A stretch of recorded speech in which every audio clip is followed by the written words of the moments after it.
किसी ने सच ही कहा है कि पुरानी वस्तुएं बोझ नहीं, अनुभव का खजाना होती हैं। जो समय को जी चुकी हों वही असली कहानी होती है। नमस्ते दोस्तों, मैं विनय निगम और आप देख रहे हैं जिंदगी की बातें। एक छोटी सी कहानी सुनाता हूँ एक घड़े की। एक गांव के कोने में पुराना सा घड़ा पड़ा था। पहले वह लोगों की प्यास बुझाने के काम आता था, पर समय बीतते बीतते उसमें दरारें आ गईं। अब कोई उसे काम का नहीं समझता। लोग कहते हैं कि इस घड़े का तो अब समय खत्म हो गया है, अब यह सिर्फ एक बोझ है। लेकिन उस घड़े की आत्मा ने कभी हार नहीं मानी। वो हारा नहीं। वह रोज देखता कि लोग नए नए घड़े लेकर, नए नए चमकदार और घड़े और मटके लेकर के जो है पानी भरते हैं और उनकी तारीफें करते हैं। उसे दुख होता। वह सोचता, क्या सचमुच मेरी कोई कीमत नहीं बची? क्या मैं केवल एक बेकार वस्तु हूं?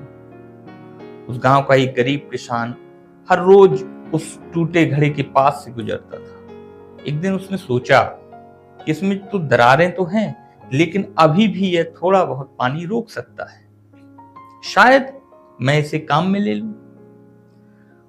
वह घड़ा घर ले आया। जब उसने उसमें पानी भरा तो वो सचमुच रिसने लगा। उसकी पत्नी बोली कि इससे क्या होगा, आधा पानी तो रास्ते में ही गिर जाएगा।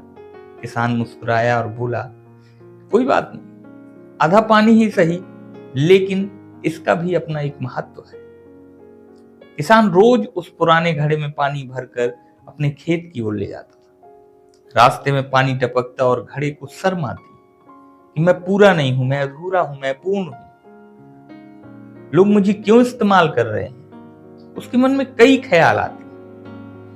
लेकिन कुछ दिनों बाद घड़े ने देखा कि जिस पगडंडी से होकर किसान गुजरता था, वहां पर किनारे किनारे हरी हरी घास, छोटे छोटे हरे हरे पौधे उग गए। वह सोच में पड़ गया कि ये पौधे पहले तो नहीं थे, कभी नहीं मैंने देखा। क्या ये मेरे जो पानी रिस रहा है इस वजह से पैदा हुए हैं? किसान ने घड़े की शंका को भांप लिया और एक दिन उससे कहा कि देखो घड़े, कि तुम अधूरे हो, लेकिन तुम्हारी इसी कमजोरी ने इस बंजर रास्ते को हरा भरा कर दिया। आज यहाँ गांव के बच्चे खेलते हैं, गायें आकर चारा खाती हैं।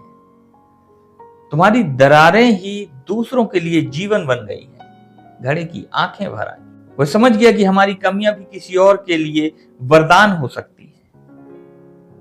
वह अब खुद को अधूरा नहीं समझता था। उसे गर्व हुआ कि भले ही वह चमकदार और नया नहीं है, लेकिन उसकी दरारें किसी की खुशियों का कारण बन गई। धीरे धीरे गांव के लोग भी उस घड़े की चर्चा करने लगे। अब लोग उसे पुराना घड़ा नहीं बल्कि जीवन देने वाला घड़ा कहकर बुलाने लगे। ये छोटी सी कहानी हमें ये सिखाती है कि हर इंसान में कुछ ना कुछ कमी होती है, पर वह कमी किसी और के लिए अवसर या सहारा बन सकती है। हमें अपनी कमजोरियों को छुपाने की बजाय समझना चाहिए कि उनका सकारात्मक उपयोग कैसे कर सकते हैं। सच्ची कीमतें बाहरी रूप से नहीं बल्कि उपयोगिता से तय होती हैं।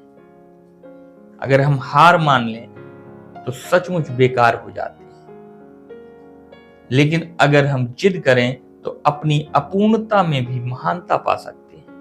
पुराना घड़ा आज भी उस किसान के घर में रखा हुआ है। वह सिर्फ पानी का पात्र नहीं बल्कि आशा और प्रेरणा का प्रतीक है। तो दोस्तों, जीवन में कोई चीज बेकार नहीं होती। हमेशा कोई भी बेकार चीज किसी न किसी का सहारा जरूर बनती है। इसलिए अपने आप को कभी बेकार मत समझिए, हमेशा प्रयत्न करते रहिए सफलता के लिए। और एक बार फिर वही जो अक्सर मैं आपसे बोलता हूं कि अगर आप कुछ अच्छा सुन रहे हैं तो विनय निगम स्टोरी पर सुन रहे हैं। अब दीजिए मुझे यानी विनय निगम को इजाजत। मिलते हैं एक और नई कहानी के साथ। नमस्कार।